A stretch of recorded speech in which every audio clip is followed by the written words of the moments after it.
Un jour, après avoir offert ma lecture d'un certain texte, un ami me dit « Franchement, ce que tu y vois, moi je ne le vois pas. » Ce à quoi je répondis à peu près ceci: « Toute interprétation est toujours un peu tirée par les cheveux, surtout les miennes. L'essentiel, c'est de faire en sorte que le texte n'ait pas trop mal à la tête après. » Je dis ça pour commencer parce que, au lieu de prendre le thème classique des richesses et du salut pour le commentaire d'aujourd'hui, j'ai emprunté une voie où, je le sens, je vais perdre la moitié d'entre vous en chemin. Mais si vous êtes prêts à me suivre, non pas comme ce jeune homme riche dont les pas tremblent, alors on s'accroche. Ma conclusion sera la suivante: une vocation fait toujours trembler et frissonner des pieds jusqu'à la pointe des cheveux, mais il y a accroché à elle ce que j'appelle une promesse eucharistique. Mais d'abord, voici l'Évangile. Marc, chapitre 10, versets 17 à 30.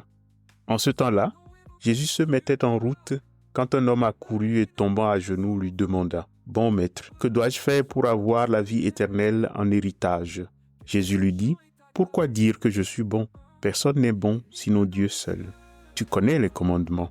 Ne commets pas de meurtre, ne commets pas d'adultère, ne commets pas de vol, ne porte pas de faux témoignages, ne fais de tort à personne, honore ton père et ta mère. » L'homme répondit: « Maître, tout cela je l'ai observé depuis ma jeunesse. » Jésus posa son regard sur lui et il l'aima, et il lui dit: « Une seule chose te manque, va, vends ce que tu as, donne-le aux pauvres, alors tu auras un trésor dans le ciel, puis viens, suis-moi. » Mais lui, à ces mots, devint sombre et s'en alla tout triste, car il avait de grands biens. Alors Jésus regarda autour de lui et dit à ses disciples: « Comme il sera difficile à ceux qui possèdent des richesses d'entrer dans le royaume de Dieu. » Les disciples étaient stupéfaits de ces paroles. Jésus, reprenant la parole, leur dit: « Mes enfants, comme il est difficile d'entrer dans le royaume de Dieu.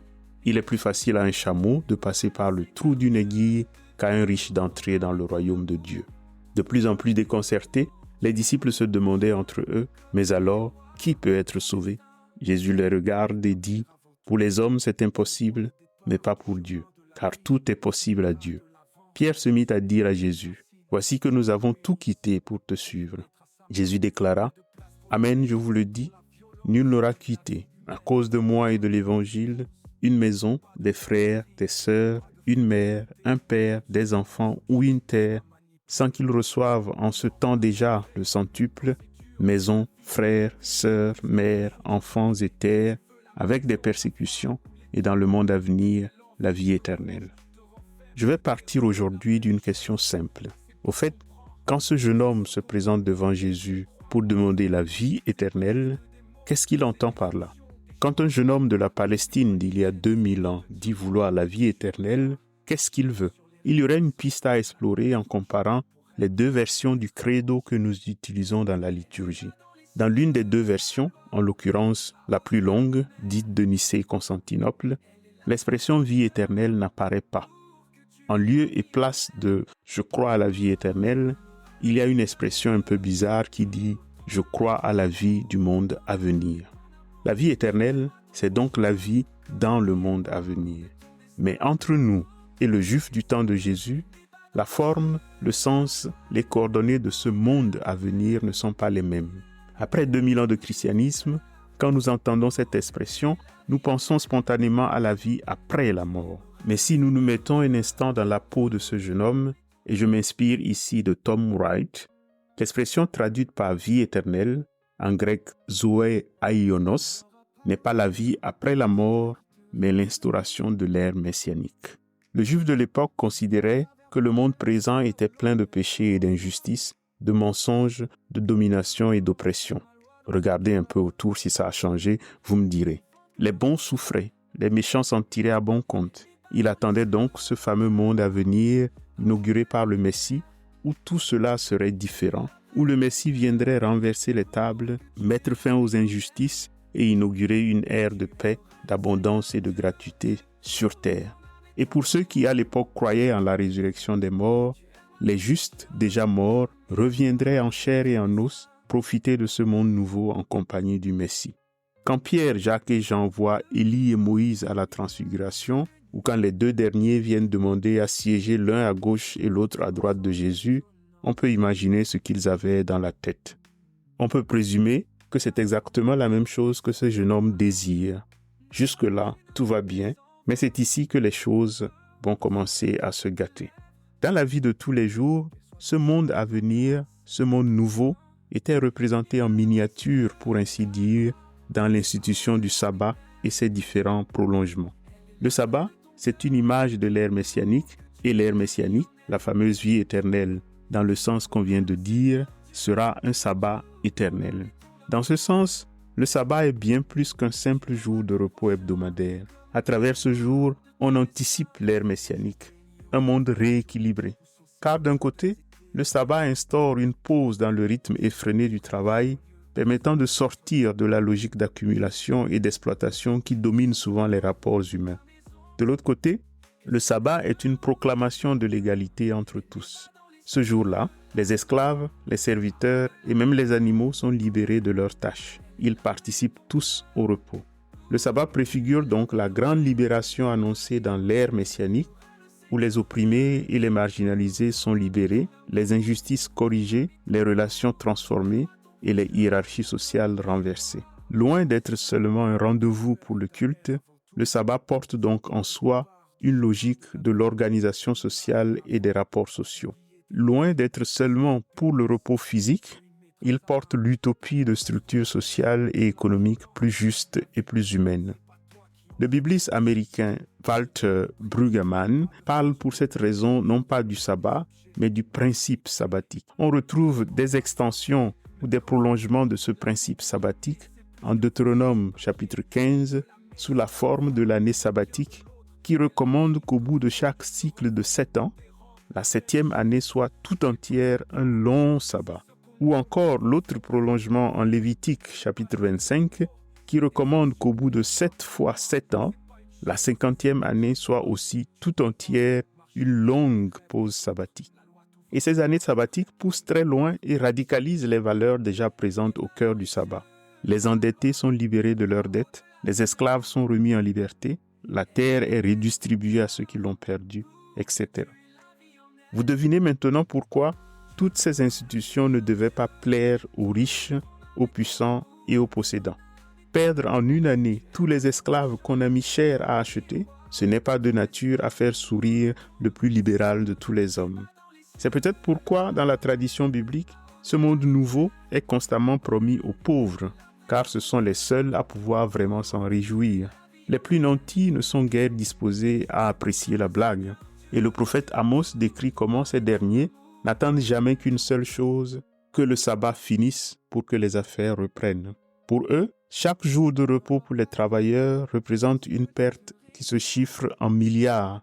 Alors, n'allez pas leur parler d'une année entière qui leur imposerait en plus de renoncer à une partie de leurs biens, sans compter l'ère messianique qui renverserait les tables, ou selon l'expression qu'affectionne particulièrement Jésus, les premiers seraient les derniers et les derniers deviendraient premiers. Nous pouvons maintenant revenir à l'évangile de ce dimanche, dans lequel, premièrement, il y aurait des raisons de demander pourquoi Jésus et le jeune homme ne citent les commandements qu'à moitié, feignant d'oublier les plus importants, aimer Dieu, vivre du sabbat. L'un ne les cite pas et l'autre, en répondant, fait semblant de n'en rien savoir. Il me semble qu'il y a là un point aveugle qui oriente tout le reste, puisque le sabbat est la condition de possibilité des autres commandements. Parce que le sabbat permet de tout arrêter pour dire que Dieu est plus important que tout. Et parce qu'il apprend à lâcher les choses qui nous appartiennent ou qui appartiennent au prochain, à pratiquer le détachement par rapport à elles, à guérir de l'attachement maladif à elles, à faire une pause dans la course à leur acquisition. Si bien que celui qui échoue sur le sabbat échoue sur les autres commandements. C'est pourquoi il est bien étonnant que lorsqu'ils évoquent les commandements, ni Jésus ni le jeune homme riche ne font allusion à ceux-là. D'où par conséquent la question. Ce jeune homme croit-il vraiment à ce qu'il est venu demander? Et s'il y croit, est-il prêt à le recevoir? Il désire participer à l'ère messianique. Mais cette ère messianique demande qu'on lui troue un peu la poche, sabbatiquement parlant, pour rééquilibrer un peu la balance avec les pauvres. Mais il fait partie justement de ceux qui ne désirent pas le grand sabbat. Et pourtant, il le désire un peu, il se met même à genoux pour le demander. Et voilà tout son drame. Car au fond, la réponse que Jésus lui donne est simple. pour entrer dans le sabbat éternel que tu es venu demander, va et mets en pratique les principes sabbatiques. C'est aussi simple. Il est invité à ouvrir lui-même l'ère messianique qu'il est venu demander. Jésus ne recommande donc pas au jeune homme de quitter ses biens, mais de les utiliser pour obtenir ce qu'il est venu chercher. Jésus fait comprendre au jeune homme riche qu'il est capable de rendre possible la vie éternelle qu'il est venu demander. Si la vie éternelle est une ère d'abondance pour tous, et donc surtout pour les pauvres, lui dit Jésus en quelque sorte, alors va, rends les pauvres heureux et tu obtiendras ainsi ce que tu es venu chercher. Autrement dit, la solution est un peu dans tes mains. Tu peux rendre possible dès aujourd'hui l'abondance pour les autres qu'il y aura dans la vie éternelle, qu'il y aura dans l'ère messianique. Si tu agis maintenant selon les principes de ce monde à venir, tu participeras activement à l'avènement de ce que tu es venu demander. En faisant cela, le jeune homme ne deviendrait pas pauvre au sens strict, mais il entrerait ainsi lui-même dans cette joie et cette abondance partagée. L'exemple parfait, et en cela le contre-exemple de ce jeune homme, c'est Zachée. Pour lui, le jour même où le salut est entré dans sa maison, tous les pauvres de Jéricho ont profité de l'abondance de l'ère messianique à qui Zachée a donné la moitié de ses biens. Il aurait sûrement donné plus si l'autre moitié n'était allée à dédommager ceux qu'il avait trichés. L'évangile de ce dimanche ressemble donc à un cauchemar où ce qui est demandé est tellement à portée de main qu'on refuse de s'en saisir parce que ça va vous coûter un bras. Quand on voit la situation de ce jeune homme, on peut être heureux que parfois Dieu ne nous exauce pas, que parfois, devant certaines de nos prières, il garde le silence. Car si nous savions seulement ce que nous demandions, peut-être que s'il nous exauçait, nous nous enfuirions comme ce jeune homme. Pour reprendre l'exemple de dimanche dernier, vous priez toute votre jeunesse pour avoir le mari parfait, il vous le donne, et c'est là qu'au bout de 5 ans, vous vous en allez tout triste. Ça ne veut pas dire qu'il ne faut pas demander. Ça ne veut pas dire qu'il faut faire attention à ce qu'on demande, etc. Non. L'enjeu, c'est que la vie éternelle, la vie chrétienne donc, n'est pas un héritage, mais une vocation. Un héritage est quelque chose de tout arrangé, déposé là pour vous par quelqu'un. Une vocation ouvre devant vous un chemin que vous êtes appelé à contribuer à tracer. Dans un héritage, vous êtes passif. Dans une vocation, vous êtes appelé à participer activement, à rendre possible ce que vous demandez. C'est ce que j'appelle, en prolongement du principe sabbatique, le principe eucharistique. Dieu pourrait nous donner le corps de son Fils, c'est-à-dire la vie éternelle, sans que nous ayons à y participer. Mais il veut que ce soit nous qui apportions le pain et le vin. Le jeune homme veut la vie éternelle en héritage, mais celle-ci ne peut pas être un héritage, une chose que d'autres ont préparée pour vous et dont vous profitez confortablement. La vie éternelle n'est pas un héritage, elle est une vocation. Il faut y apporter quelque chose, il faut faire une offrande. J'appelle ça le principe eucharistique de toute vocation. Et c'est l'objet de la discussion de Jésus et Pierre à la fin de l'évangile. Nous avons tout quitté pour te suivre, et Jésus de couper court, dans l'ère messianique, on ne quitte rien. Ou plutôt, on quitte pour retrouver au centuple. Et c'est précisément cela qui donne le vertige. Si c'est pour retrouver la même chose, pourquoi quitter? C'est là qu'entre en jeu ce que j'appelle la promesse eucharistique. On donne du pain pour recevoir du pain, mais du pain transformé, élevé, sanctifié. On donne du vin pour recevoir du vin, mais transsubstantié, comme le dit la théologie. On quitte père, mère, sœur, mais pour recevoir tout ça au centuple. Dans l'ère messianique, nous ne recevons donc jamais que ce que nous avons donné, comme dans l'Eucharistie. Donne-le aux pauvres et tu auras. Mais il faut bien avoir le courage de donner pour commencer. Et c'est le défi de toute vocation. Tu viens me demander ce à quoi tu as les moyens de participer toi-même. Tu peux rendre possible ou participer à rendre possible ce que tu veux pour le monde. Ce jeune homme est appelé et il hésite. Et c'est parce que c'est une histoire de vocation que ce n'est pas vraiment une affaire de riches et de pauvres. Car toujours au départ, au moment où nous sommes appelés, nous tremblons tous comme ce jeune homme. Être appelé signifie toujours être arraché à une situation confortable pour s'ouvrir à une aventure incertaine de notre point de vue. Tous les appelés tremblent. Moïse dit à Dieu d'aller voir Aaron, Pierre dit à Jésus d'aller voir ailleurs, ce jeune homme à Jésus de garder ses pauvres si ça lui chante. Être appelé, c'est être invité à entrer dans cette logique eucharistique où le don de soi crée une vie plus riche pour soi-même et pour les autres, ouvre l'ère messianique, rend possible à la vie éternelle de déjà commencer. La vocation chrétienne consiste ainsi à participer à la création de cette abondance pour tous.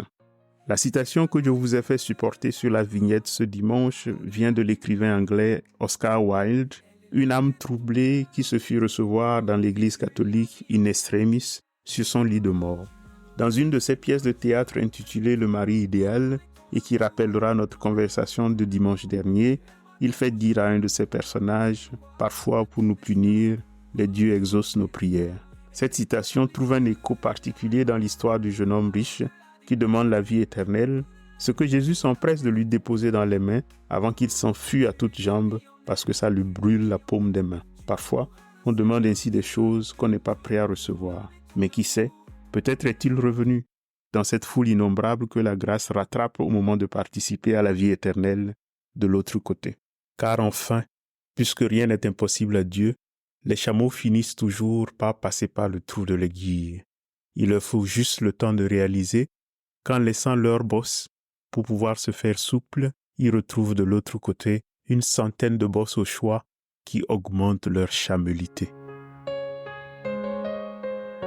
Tu n'auras pas d'autre Dieu, c'est seul qui te réclame. Tu n'iras pas vers Babel, là où l'orgueil t'enflamme. Reçois ma loi dans ton cœur. Elle n'est vivante que par toi.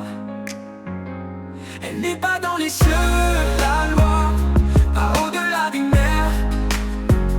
Elle est là près de ton cœur, pour que tu aies la vie en elle. Tu aimeras le Seigneur Dieu de toute ton âme et ton amour. Tu aimeras ton prochain comme miroir de ton destin.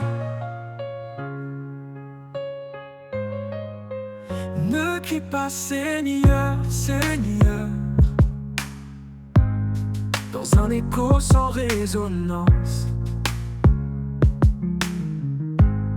car son nom évoqué sur toi n'est pas une promesse en vain. Reçois la loi sur tes lèvres, qu'elle soit ton chant et ta grâce. Elle n'est pas dans les cieux, la loi, pas au-delà des mers.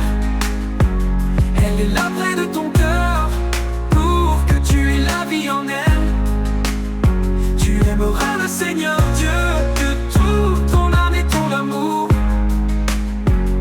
Tu aimeras ton prochain comme miroir de ton destin.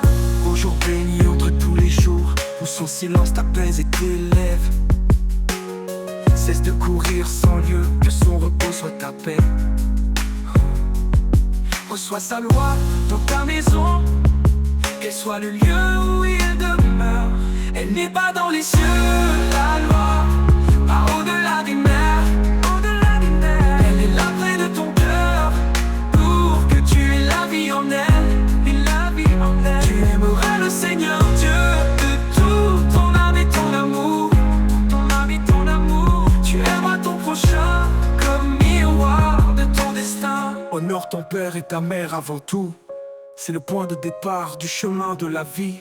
Tu iras de l'avant sans oublier tes racines. S'ils te bénissent, Dieu y mettra sa main. Pas de place pour la haine ni pour la violence. La vie humaine, c'est pas toi qui en dispose. Pas de tromperie, pas de fausse loyauté. Les autres sont pas des objets à manipuler. Ne mens pas, sois vrai, même quand c'est dur. La fidélité, c'est plus qu'un vœu sur du papier. Tu veux la maison, la femme ou les biens de l'autre, mais l'envie te ronge, te rend faible, te dérange. La vraie richesse, c'est pas ce qu'on prend, c'est ce qu'on est au plus profond. Crois-moi frère, c'est pas juste des mots, c'est des actions, des choix. La loi, c'est pas une chaîne, c'est ce qui te tient droit. Tu peux pas marcher sur les rêves des autres. La loi t'ouvre un chemin pour être libre, être entier. Elle n'est pas dans les cieux, la loi, pas au-delà des mers. Elle est là près de ton cœur, pour que tu aies la vie en elle.